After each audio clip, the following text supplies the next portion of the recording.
Summoned through the dimension of sound, people explore the musical world which they believe to be true.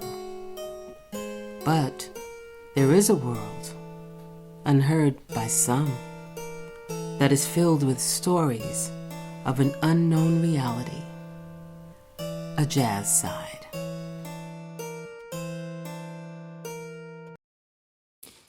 Hi, welcome to Tales from the Jazz Side. I'm your hostess, Veronica Nunn. Now, this podcast of mine is based on a love that I've had forever of the horror genre, and particularly my fascination with psychological fear.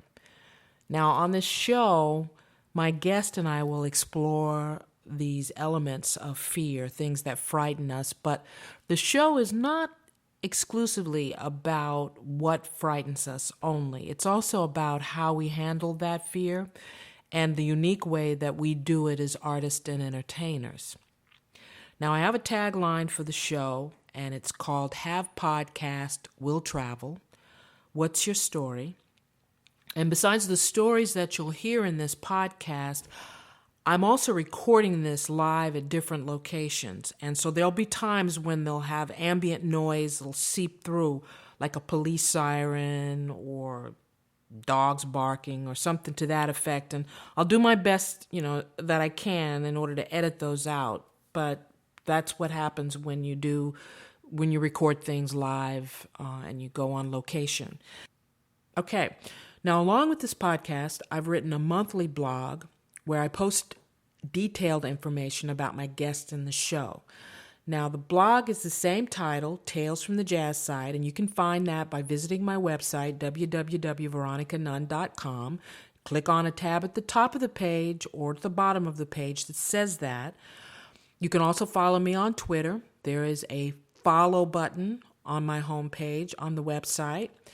Or you could do it the old-fashioned way and go log on to Twitter and search for @Tales from Jazz Side. And that's the @sign, TALESFRMJAZSIDE.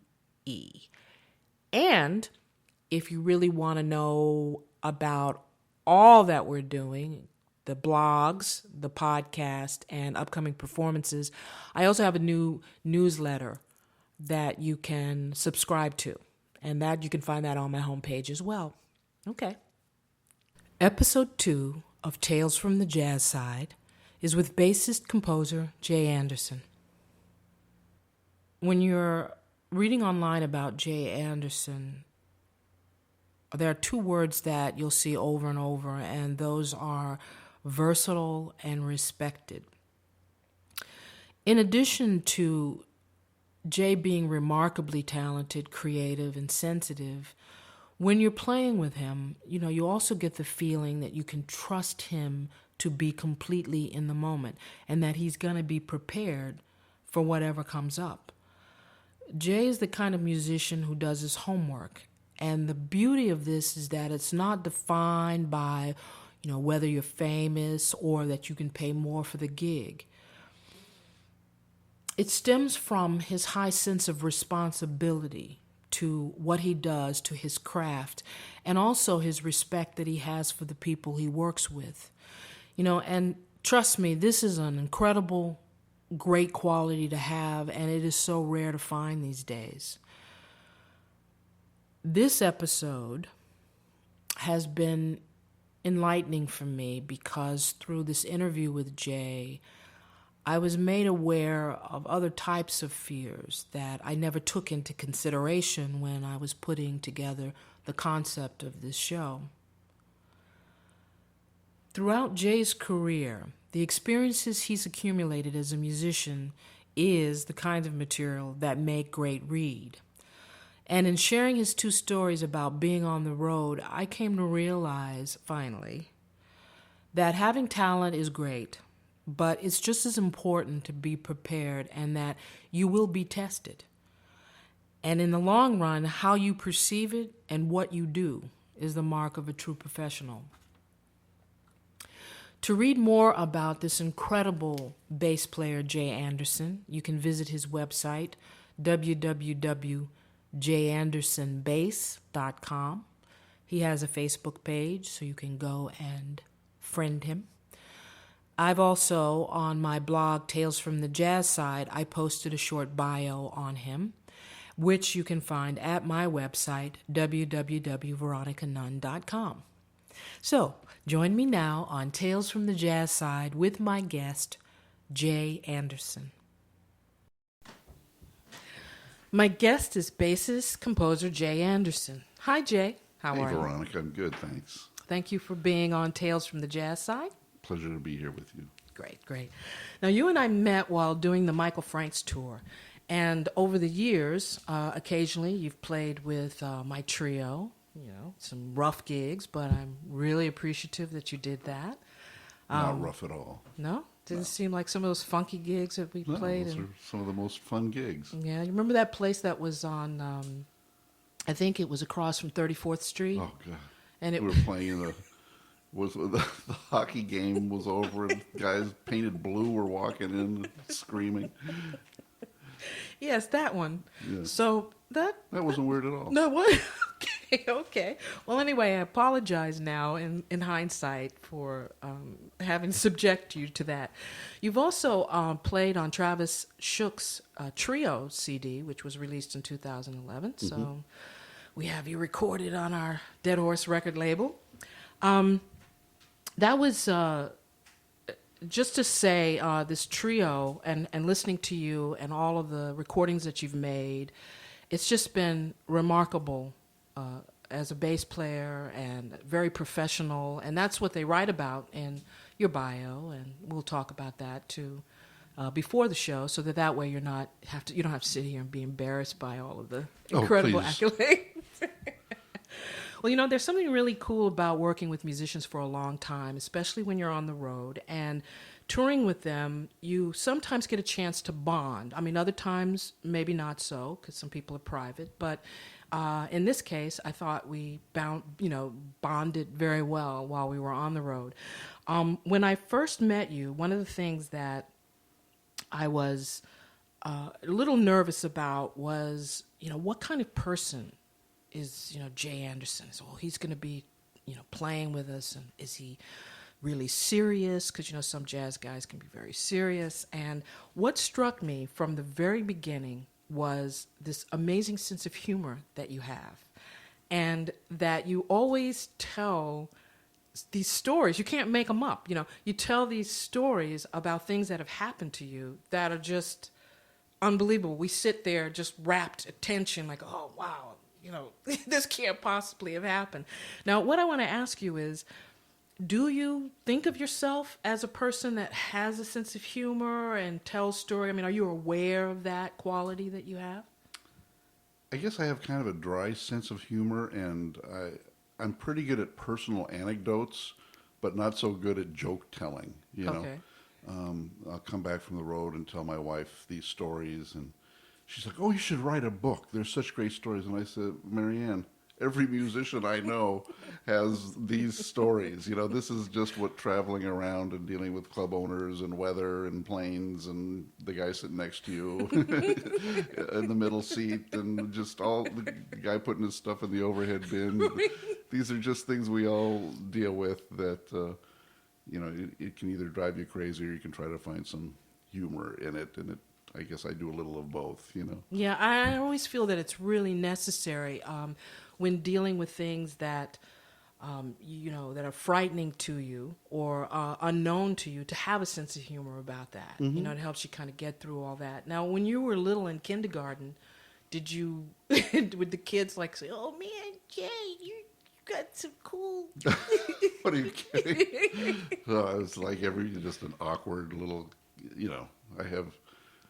not bad memories of that. I barely have any memories of it, for one thing, but, just the same kind of feeling like a little outcast, and having my friends and feeling the same thing. I had a sense of humor, I suppose, but I wasn't the class clown by any stretch, Mm-hmm.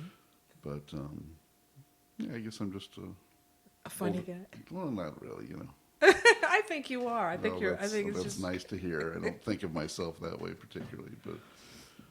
Well, now let's see. What's happening with you now? What's going on now? Is there anything that you want to? Musically, you mean, or? Well, just every. Oh, I don't know. You want to tell No, me more I'm playing a lot of good music. I've been in Maria Schneider's band since the beginning. For a few years in the middle, I was not in the band, but it's just, it's a large ensemble, and it's just really beautiful music that I feel like I get, and she likes to have, that's one thing I've always felt lucky, that I feel like a lot of the people I play with want what I can bring to the music, and not just the guy holding the bass. I'm sure there's some of that too, but Maria is always very appreciative, and I love playing her music, so I still do that. A fellow named Ryan Truesdell, who actually used to be Maria's assistant, is a kind of a Gil Evans expert, and we recently did a record called Centennial, celebrating what would have been the 100th birthday of Gil Evans. And so we did a record of some undiscovered music of his that was just an incredible experience. I always loved Gil Evans, what's not to like, but you're sitting in a room, and I'd look around and I'd see 2 contrabassoons, 2 French horns, a tuba, 3 flutes, and a tenor violin, which I had never even heard of. It's kind of like a cello-y kind of thing that one holds between their legs. Is it the size of a cello? Or? It's kind of somewhere between a cello and a viola, but it's played vertically that way. And you look at this incredible instrumentation, yet it sounds like Gil Evans. Yeah. And it was really an unbelievable. And that record just won like Jazz Journalist's Record of the Year award, and it's really beautiful music. So I'm doing those. And what's the name of that again? Centennial? Centennial. The Gil Evans Project. Okay. Ryan Truesdell is his name. I kind of co-lead a band with my good friend Adam Nussbaum. Yes. I've probably played more music with him than anybody in many bands, from Michael Brecker to Eliane Elias to Vic Juris. Literally about 20 different groups. But we kind of co-lead a band called BANN, B-A-N-N. Oh. Well, what's the initials? Yeah, it's one of those initial bands. So it's Seamus Blake, Jay Anderson, Adam Nussbaum, and Oz Noy. So Oz is a fantastic guitarist, and we do some kind of wacky versions of standards and our original tunes, and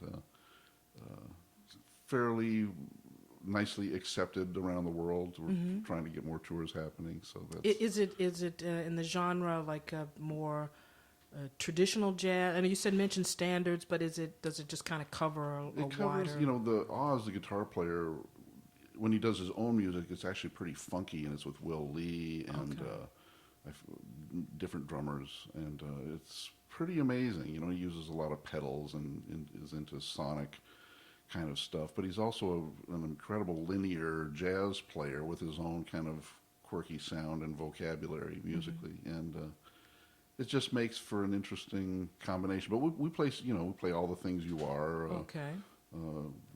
Isotope, a Joe Henderson tune, but then we play Guinevere, which was the 3 guys played at Woodstock. I'll think of it. Little brain fart. Yeah, it's like right here. But anyway, it's a great tune, and so stylistics tunes and so it's very diversified in a way. Wow. Now, are you going to write a book? Mary answered no. I have no delusions that anyone other than my wife would find it interesting. So I would find it interesting too. That's 2 sales. Crosby, Stills, and Nash. Oh, yes, that's right. Sorry. Crosby, Stills, and Nash. They're still around, too, doing their thing. Yeah, they just performed with the Lincoln Center Orchestra. That's right. Yeah. That's right, out there with Wynton Marsalis. So anyway, that group band is a lot of fun, and I play a lot with Frank Kimbrough, great pianist, Vic Juris. We've had a long-standing musical relationship with Adam, a nice trio, so... Just life of a bass player, a lot of different stuff. All right. So now, is there anything else that you're going to be doing in the future? Are you working on writing any new compositions, or you're just kind of focused on Yeah, doing you this know, with the I band? really need to do that.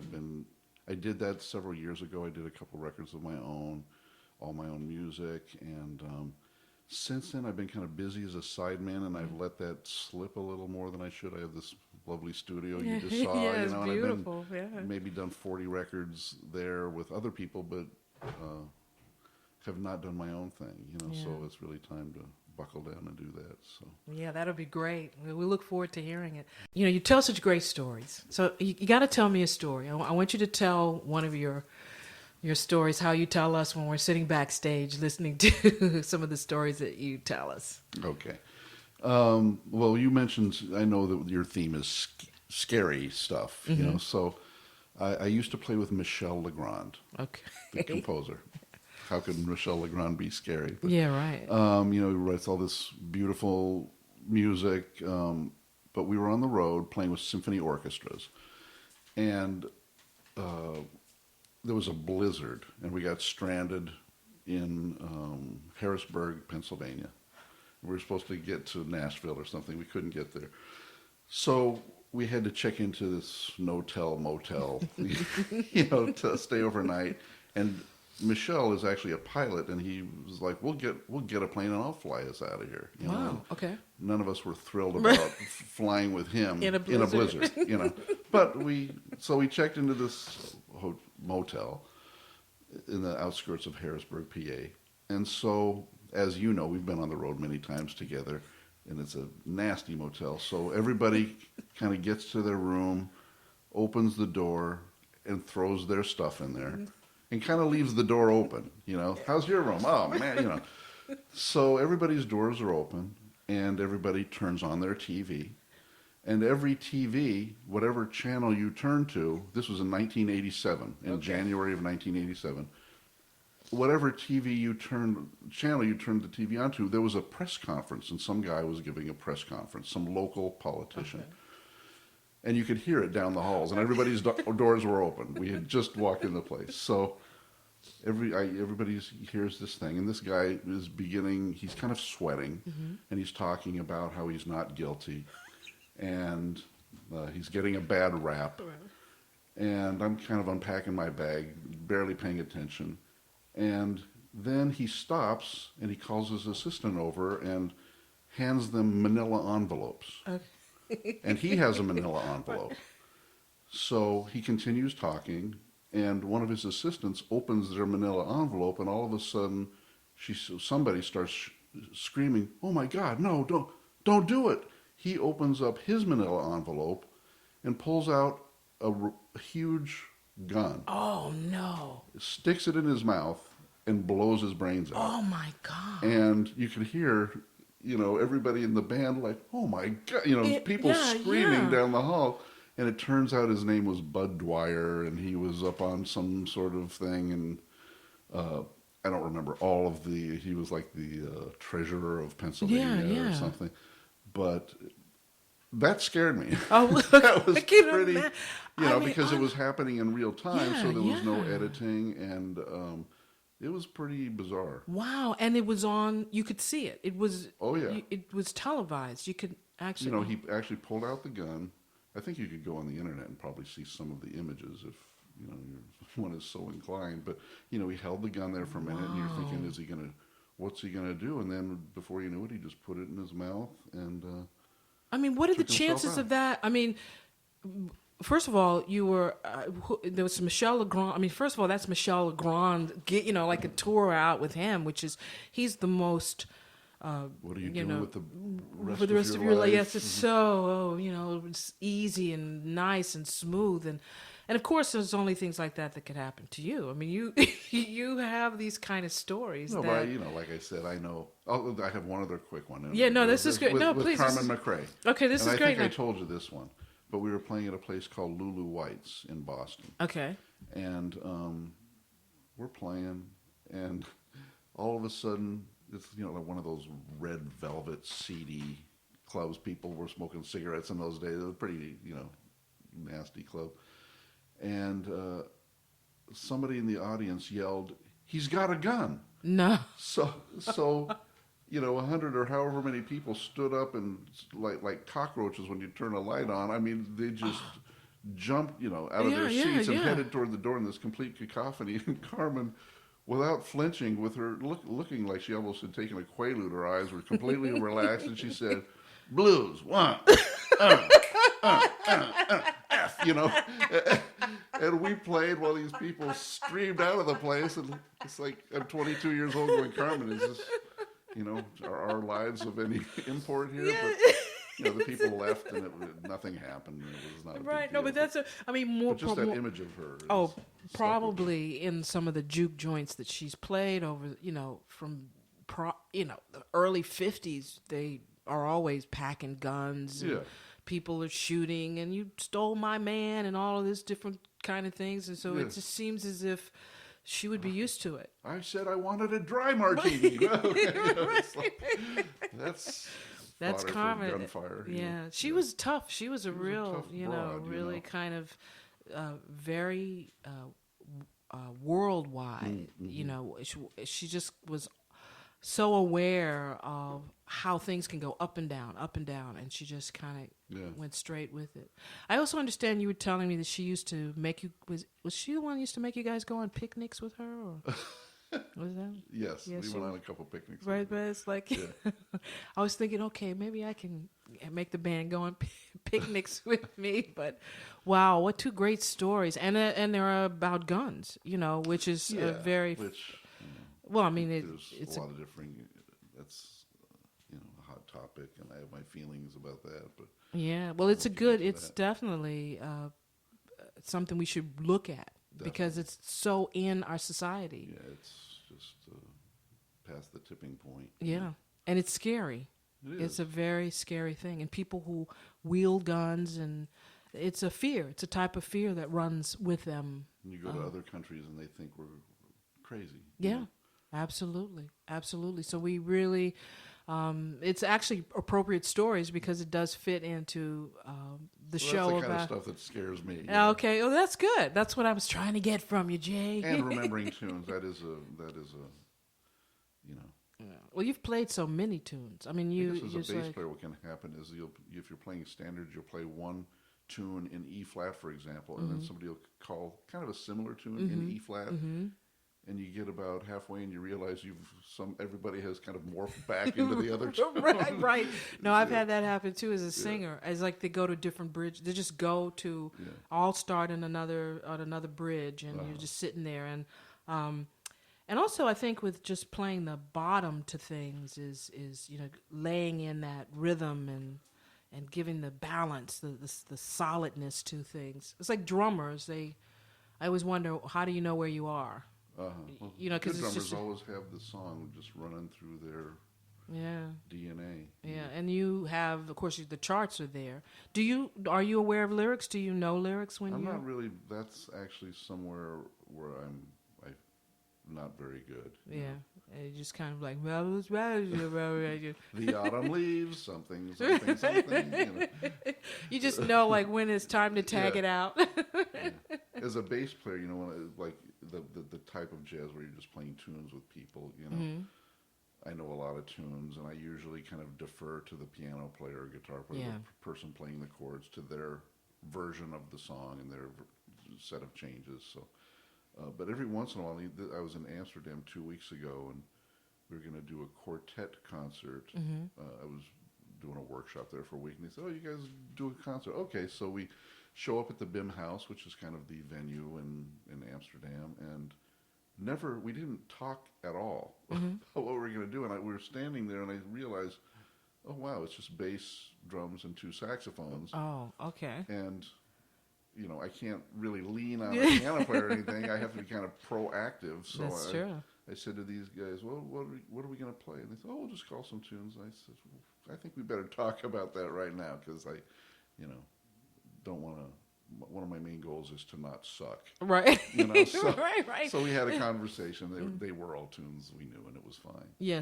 But were you the lead in that though? I mean, were they kind of counting on you to set where It was everything kind of 4 equal participants. Wow. But it was nice and open, which I really like playing that way. I mean, I love playing with pianist and guitarist also, but there's something about a cordless group that Yeah. affords a lot of harmonic freedom and a lot of options that I can explore, and I Wow. enjoy that. So. So, is there anything you could recommend if people wanted to hear a combination like that somebody could listen Well, to? just Sonny Rollins records, Oh, Lee yeah. Konitz records. True. There's quite a few people that like that format. Warren Marsh. Mm-hmm. It's I don't know. It's more contrapuntal. Yeah, It's just yeah. another way of addressing music that's really happening. Yeah. Wow. Well, that's really really great. Now we're gonna move into our Okay. other little section of the Great. interview. Yeah. So now, are you ready to walk down into the basement with me?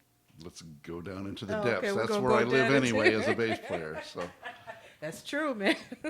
Okay, so this is the first question. okay. Tell us about someone you've worked with who was a little frightening to you, but in a good way. Okay, let's see. I guess the first person that comes to mind is Carmen McRae. Oh. Partially because, my age. I had graduated from college, and I went out with Woody Herman's band for a year. Mm-hmm. We were, bounced around on a bus. And then I came back to California and got a call literally the next week from Carmen. And I played with her for the next 2 years.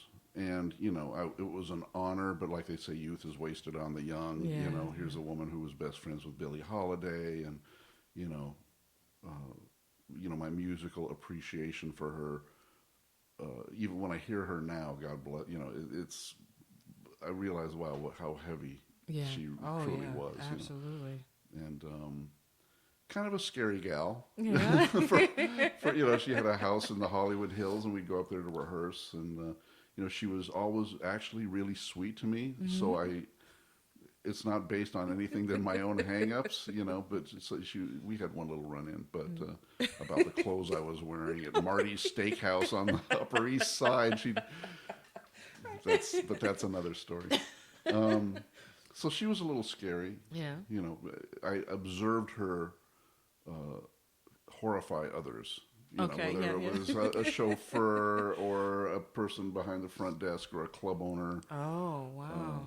I remember playing at the old Tralfamador Mm-hmm. in Yeah. Buffalo, and it was a downstairs kind of dark cellar kind of club, and she made the guy knock a hole in the wall and install an air conditioner. No way. Before No way. the guy's like, it's downstairs. How am I going to put an air conditioner here? She's like, you better find a way, and he did. Oh my God, And that's so, incredible. Yes, she was a little scary. Yeah.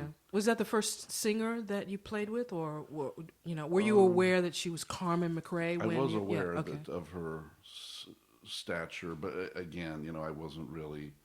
I played with Red Rodney for 10 years, and here's a guy that played with Charlie Parker. And we certainly talked about it, Mm-hmm. and I realized how heavy that was. But now at my age, I have different conversations about Bird with him. Just to wow. have that connection. So. Mm-hmm. Well, as time passes too, your perception changes. of So you course. kind of or what you deem valuable, and so you ask questions that are based on. And it was that. That's my, very different. my kind of the beginning of being on the road, so I had a lot of diversions. Oh, really?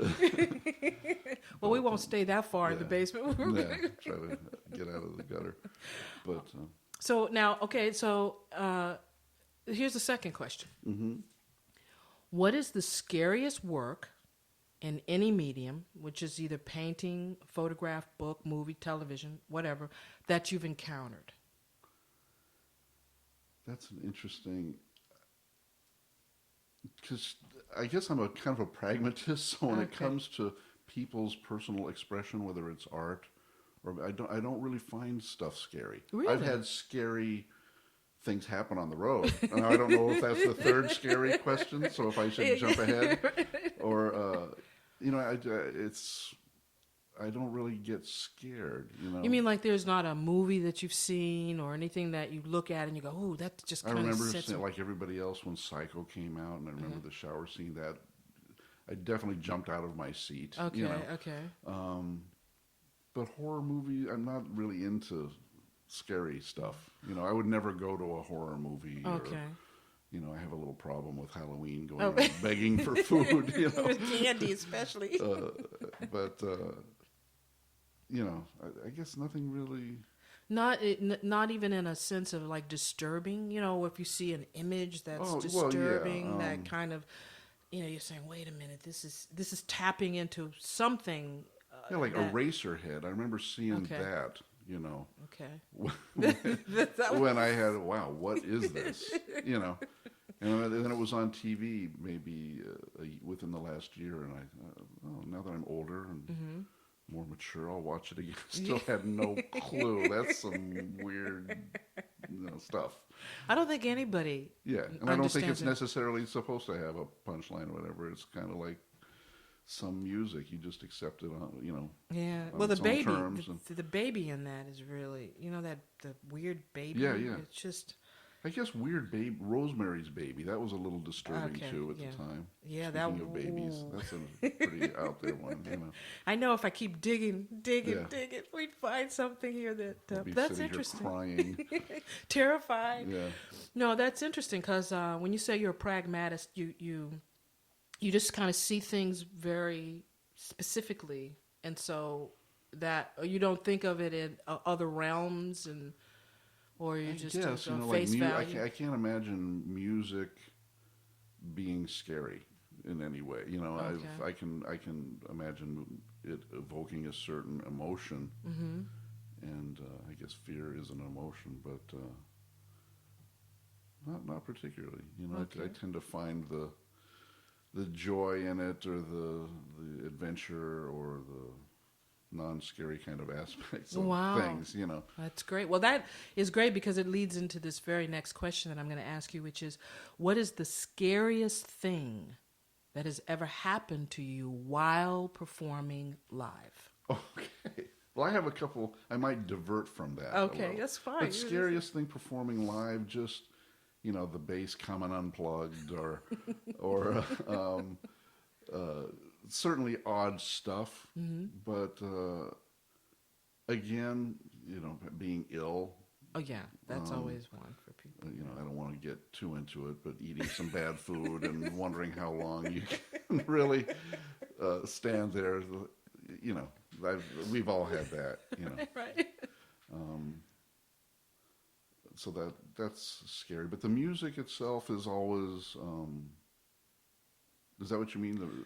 Yeah, like, you know, you can have, well, for me, it would be not really knowing the song, or I think I know the song and I've been Okay, prepared, but then I'm actually doing it like in the last episode I was talking to Michael and it was just totally forgetting the lyrics Oh, entirely. sure. So here it is. Or, I mean, maybe while you're playing something and the Yeah, music okay. flies right off the Well, stand. You yeah, know. with Maria Schneider, we played at the Newport Jazz Festival 2 years ago, and you know that's out, you know, Yeah. in front of the water and a nice stage, and it was windy, and she had these, you know, her charts tend to be quite lengthy. Right, right. So it's a 12-page chart, and it's printed on just regular paper, with, you know, Right. a couple pieces of tape that are about an inch long, keeping each page together. Not even one continuous piece of tape, you know. So the wind came up, and it was like 25 one-armed wallpaper hangers grabbing their music, trying to play with one lip and one hand, and it was, you know, sometimes it almost ground to a halt, you know. But I guess that's part of the chart. She uses an accordion player. The guy was a sub, and I just remember this guy trying to pump that accordion like while grabbing music, and it was an unbelievable sight. But that's so absurd. You can't really. It's just funny, you know. I think that goes back to your sense of humor, because you have a sense of humor, or the way you see things in this humorous way allows for whatever challenges or obstacles or anything that comes up that veers from a norm. You can just say, oh, okay, well, I mean, what am I going to be It's out scared of my of? hands, you know. But I just remember looking at Maria's face, like the sheer horror of watching 25 people doing this, on a live radio broadcast, no less, And I say that to young composers, because like there's an epidemic of guys writing. Maria's music has to be long. I mean, it's not every piece is that many sheets of music. There's a couple that are 2 pages, but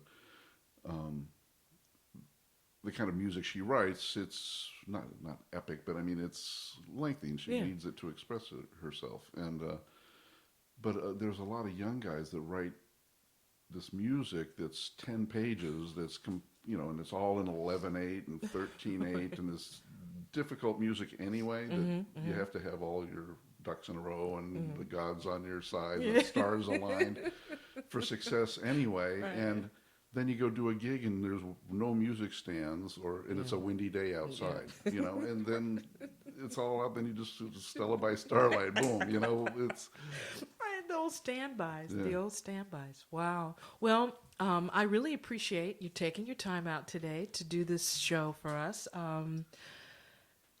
I will see you probably either up here in this wonderful woodsy area, or maybe in the city. Somewhere, I know. We play some gig, yeah.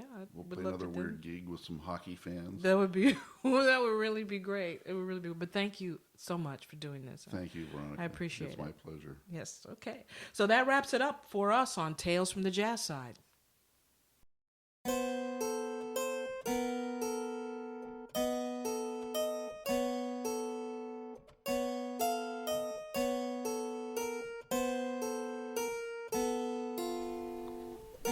The jazz side is always there, waiting for us to enter and waiting to enter us. So, until next time, unplug your ear holes, for you never know what worlds may be waiting for you.